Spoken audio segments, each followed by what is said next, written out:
যোহর আসর আরাফাতের ময়দানে আমরা একত্রে কেন পড়ি? এর একটি কারণ এটিও যে দোয়ার জন্য আসরের সালাতকে জোহরের সাথে পড়ে এরপর প্রিয় নবী সাল্লাল্লাহু আলাইহি সাল্লাম দীর্ঘ সময় দোয়ায় মাশগুল হয়ে যেতেন। তার মানে আরাফাতের দিনের দোয়া এত গুরুত্বপূর্ণ যে 2 ওয়াক্ত নামাজ একসাথে পড়ে তারপর আমরা টানা সূর্য ডোবা পর্যন্ত যাতে বিরতিহীন ভাবে দোয়া করতে পারে সেই সুযোগ আমাদেরকে দেওয়া হচ্ছে। এজন্য আপনি কতক্ষণ দাঁড়িয়ে দোয়া করলেন, কিছু সময় বসে বসে দোয়া করলেন, কিছু সময় সিজদায় গিয়ে দোয়া করলেন, সেই কাজগুলো করবো ইনশাআল্লাহ তাআলা। সিজদায় আমরা দোয়া করব, অনেকে আমরা এটা জানি না।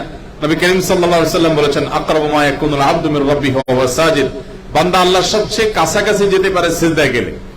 আপনি সিঙ্গেল সিজদা দিতে পারেন, আল্লাহু আকবার বলে সরাসরি সিজদায় চলে গেলেন, যে আল্লাহর তাসবিহ, আল্লাহর পবিত্রতা বর্ণনা করার পর সেখানে আপনি আল্লাহ সুবহানাহু ওয়া তাআলার কাছে মনের চাওয়াগুলোকে যতক্ষণ মনে চায় চাইলেন, 10 মিনিট, 5 মিনিট, 15 মিনিট, যতক্ষণ পারেন শরীরে কুলায় আপনি সিজদায় লুটিয়ে পড়ে থাকলেন, চোখের পানি ফেলে আল্লাহর কাছে মিনতি পেশ করলেন।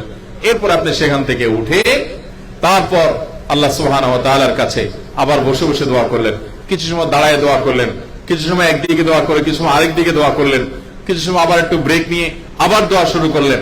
এভাবে অনবরত আল্লাহর কাছে আমাদের চাওয়াগুলোকে আমরা পেশ করতে থাকবো।